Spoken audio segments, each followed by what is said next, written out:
This is a video highlighting my time at Bond. It's currently 4 p.m. Monday, May the 22nd as I'm writing the script and I don't know how to start the video. I guess I'll start off by saying Happy Victoria Day, everybody. I hope your day is going well so far. Oh wait, it's not going to be Monday when you watch this video. Oh well. Let's get to know a bit about Bond Repro. I want to say that there are no more than 50 employees working at Bond, but I really don't know. I forgot to ask. Bond's pretty small though. The owner's name is Jason Hodge. I know, right? His last name's not even Bond. How dare him. Located at 1450 Adirondack Street, this place was home to classic printing since 1985. In August 2009, Bond completed the purchase of classic printing, and in July 2014, they completed the centralization of its plants into one print facility. Since May 2016, all of Classic's operations fell under Bond's name, no longer actively marketing the Classic brand. However, the production and sales teams remain the same. This year marks Bond's 25th anniversary. Congratulations, team! My commute to Bond takes approximately 45 minutes, so it's not too far.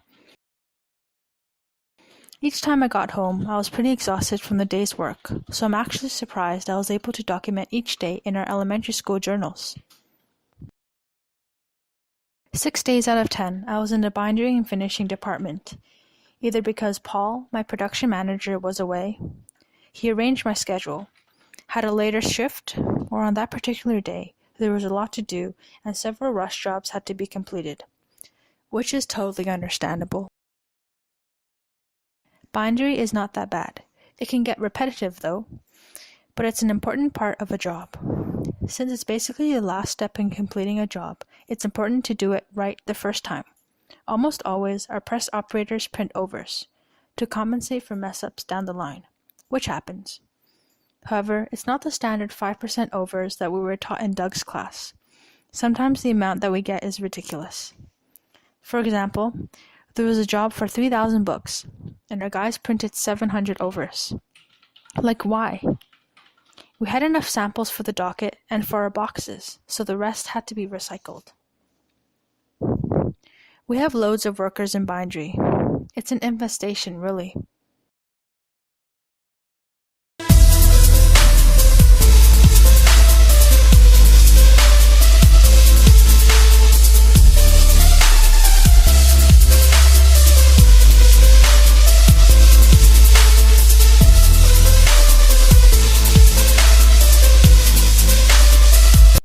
This is Bruce. He operates the Horizon booklet maker. He let me run the machine on my first day at Bond, which is pretty neat. It's like our booklet maker, except with 2 collating towers already attached. So technically, it's just bigger. Oh, and he's an artist too, which is super awesome.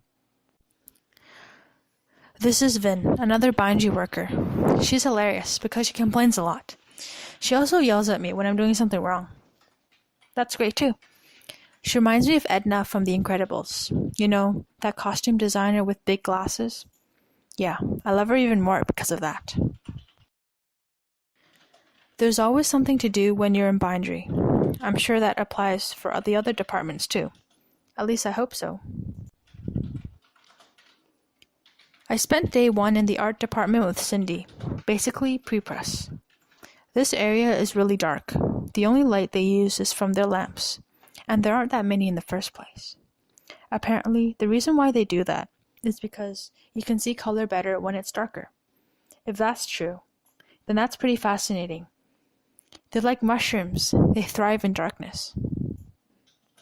Instead of Kodak Prinergy, they use Prinect, and the imposition software they use is called Imposition Wizard, which is a plugin for Adobe Acrobat. I learned a bit about pre-flighting and the plate making process. The process is the exact same as how Wayne taught us last month. They also have an Epson proofer, which they use to print proofs, of course. On day 4, I visited the accounting department. I thought that day would be the worst, but it was alright, I guess. I basically spent the day with Doria, one of the accountants, and did some invoicing stuffs. The entire day, she was waiting for her son to call, since his flight was being delayed. He was flying from Philadelphia, I think. so she was excited to see him again. That was fun.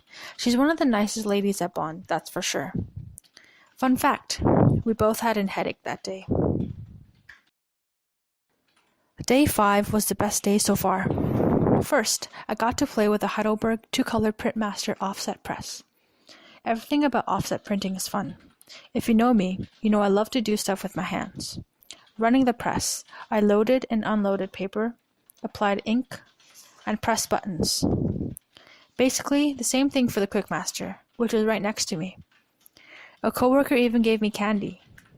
It was my first warhead ever, and it was delicious. Next, after my lunch break, I headed over to the digital department. Pretty cool stuff. At Bond, there are 2 iGens and a Xerox color press. Tara, who runs all these machines, has worked at Bond for nearly 5 years. She knows a lot of stuff. She even knows Roberto. From what I gathered from our conversations, she's very much connected to a bunch of upper-level people at EFI, Electronics for Imaging. Apparently, she's the go-to person if they need someone to test out new products and software, which I think is amazing. She's also one of the only 2 people at Bond who truly understands color management stuffs, so that's shocking. Day 6 was diving into the world of black and white printing with Jim.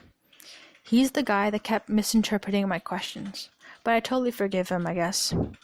It wasn't busy that day. I think we ran no more than 6 or 7 jobs, which was fine because it was Monday.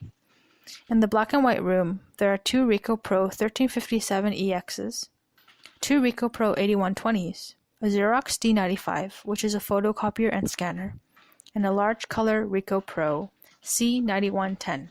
He calibrates each machine every morning when he comes in for work. With the settings available, we printed on tabs and also programmed the RIP to do offsets, and by offsets I mean staggering the sheets in sets so it's easier to see where the next copy starts. I had no idea this function existed. I always thought the process would all have to be done manually. It's impressive, I think. Besides that, setting up to run a job is very similar to how we set up our Ricoh and Konica printers. Just some functions aren't available to us. Not a busy day, but at least I learned some new things.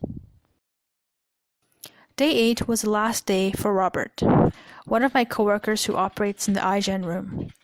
This day was great, because we had donuts. Oddly enough, I had been thinking about donuts for some time prior to that day. Even though day 8 was mainly just me working in bindery, I want to say that the day was terrific. He has great hair, I must add. It's coming to an end. The curtains are closing.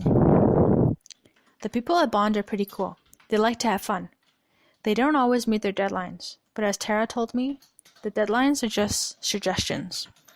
Sometimes we misplace job dockets, or just lose it altogether. But so far, so good.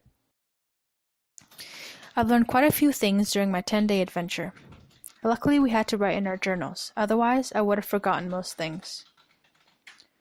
Oi, it's almost 8:30 p.m., and I've yet to start recording for this video. Thanks, Wayne, and goodbye.